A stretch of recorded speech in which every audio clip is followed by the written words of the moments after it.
Familia amada de Dios, escuchemos su palabra.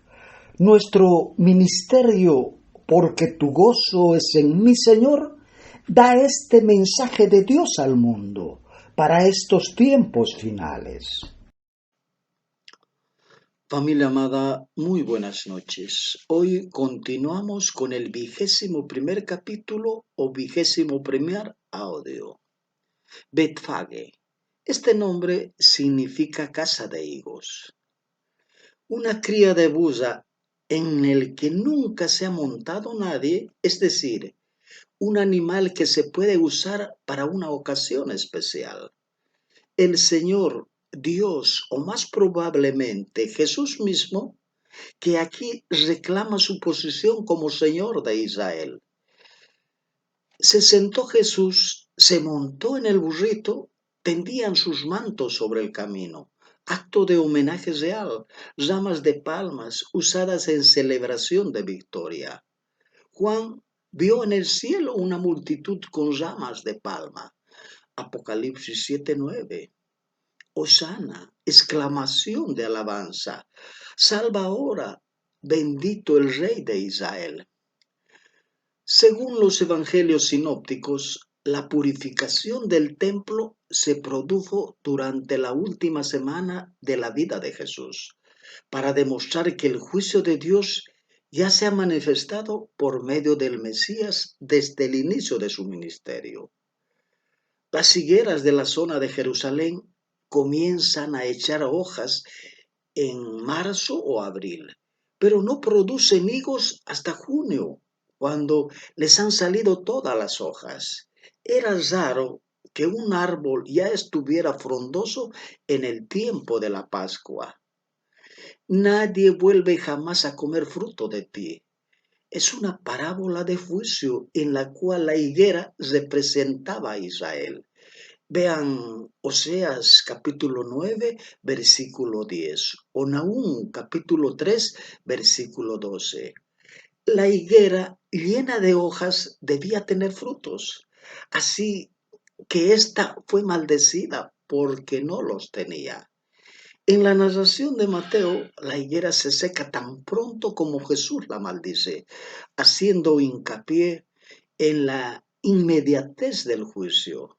El hecho de que el relato de la purificación del templo se encuentra entre las dos partes del relato de la higuera parece destacar el tema del juicio.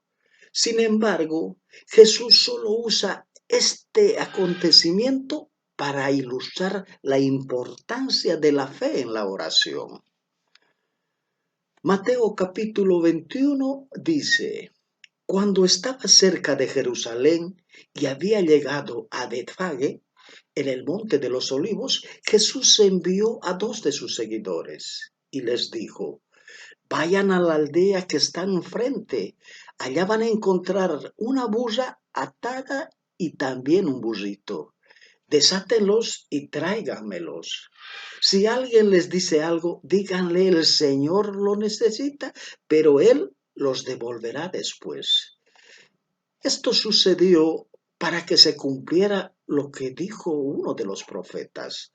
Díganle a la gente de Sión: mira, tu rey viene hacia ti, humilde y montado en un burrito. Sí, en un burrito, cría de un animal de carga.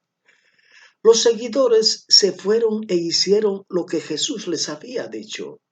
Trajeron la burra y el burrito, pusieron sobre ellos sus mantos y Jesús se sentó encima. Mucha gente extendía sus mantos sobre el camino, otros cortaban ramas de los árboles y los extendían en el camino. Los que caminaban al frente de él y los que lo seguían gritaban: Vive el Salvador, el Hijo de David, bendito el que viene en el nombre del Señor. Viva Dios que está en los cielos. Cuando Jesús entró a Jerusalén, toda la ciudad se alborotó. Unos preguntaban: ¿quién es este hombre? La gente contestaba: este es el profeta Jesús de Nazaret de Galilea. Entonces Jesús entró al área del templo, comenzó a echar a todos los que estaban comprando y vendiendo. Ahí derribó las mesas de los que cambiaban dinero y los asientos de los que vendían palomas. Jesús les dijo, está escrito, mi casa será llamada casa de oración, pero ustedes la están convirtiendo en una guarida de ladrones. Unos ciegos y cojos se acercaron a Jesús en el área del templo y él los sanó. Pero cuando los jefes de los sacerdotes y los maestros de la ley vieron las maravillas que él había hecho y a los niños gritando en el área del templo, vive el Salvador, el Hijo de David, se enojaron. Le preguntaron a Jesús, ¿oyes lo que estos niños están diciendo? Jesús les contestó, sí, los oigo. ¿No han leído la escritura sobre esto? Tú los has hecho para que hasta los niños y los bebés canten alabanzas. Entonces él los dejó y salió de la ciudad para Betania, donde pasó la noche. Muy de mañana Jesús estaba de regreso en Jerusalén y sintió hambre. Vio una higuera, pero solo tenía hojas. Se acercó y le dijo, que nunca más vuelva a dar fruto. La higuera se secó al instante y murió. Cuando sus seguidores vieron esto, se sorprendieron y dijeron, ¿cómo se secó la higuera y murió tan rápido?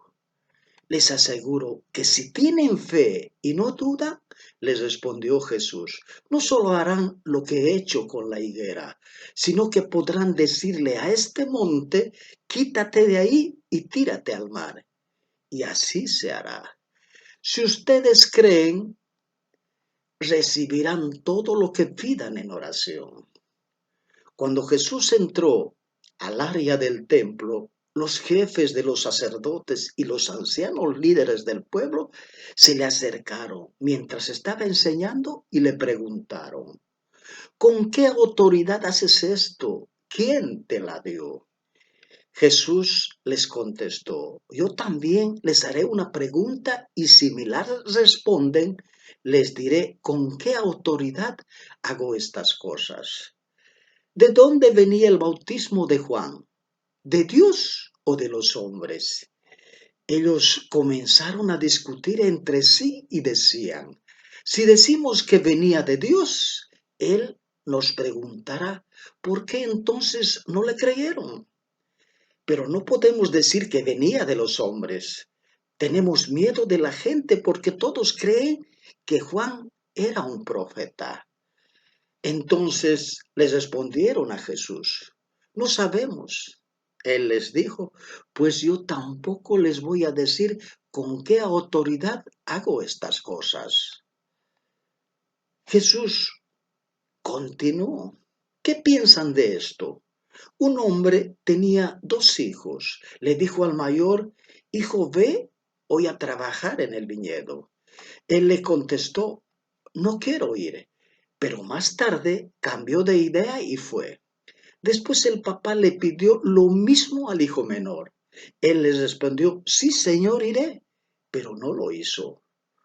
¿Cuál de los dos hizo lo que el papá quería? Ellos respondieron, el hijo mayor. Jesús les digo la verdad. Los cobradores de impuesto y las prostitutas van a entrar primero que ustedes al reino de Dios.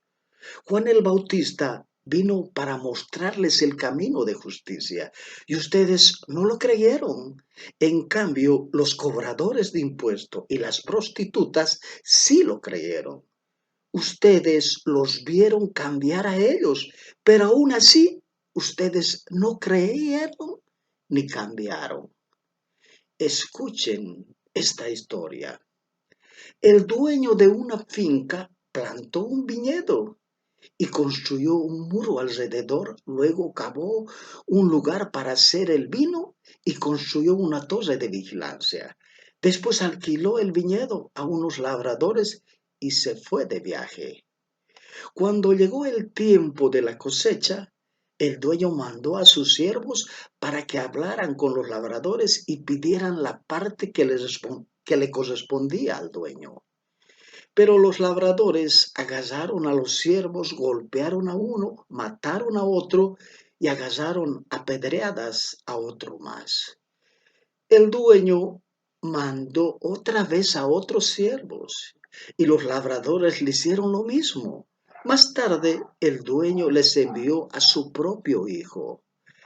Se decía a sí mismo, a mi hijo sí los respetarán. Pero cuando los labradores vieron que era el hijo del dueño, dijeron entre ellos, este es el heredero, vamos a matarlo para quedarnos con la herencia.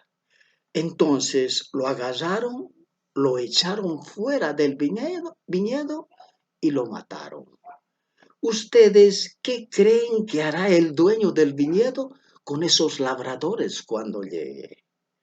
Les respondieron, él matará de manera terrible a esos perversos y les alquilará el viñedo a otros labradores que sí le darán su parte de la cosecha. Jesús les dijo, seguramente habrán leído las escrituras que dicen, la piedra que los constructores rechazaron se ha convertido en la piedra principal. Eso fue lo que hizo el Señor y es maravilloso verlo. Por eso les digo, a ustedes se les quitará el reino de Dios y se les dará a otra nación que produzca lo que Dios quiere que su reino produzca. El que caiga sobre esa piedra se hará en pedazos, y si la piedra le cae encima a alguien, lo hará polvo. Cuando los jefes de los sacerdotes y los fariseos escucharon estas historias, se dieron cuenta de que Jesús estaba hablando de ellos. Querían arrestarlo, pero tenían miedo del pueblo porque la gente consideraba que era un profeta. Familia, ese es el 21º capítulo.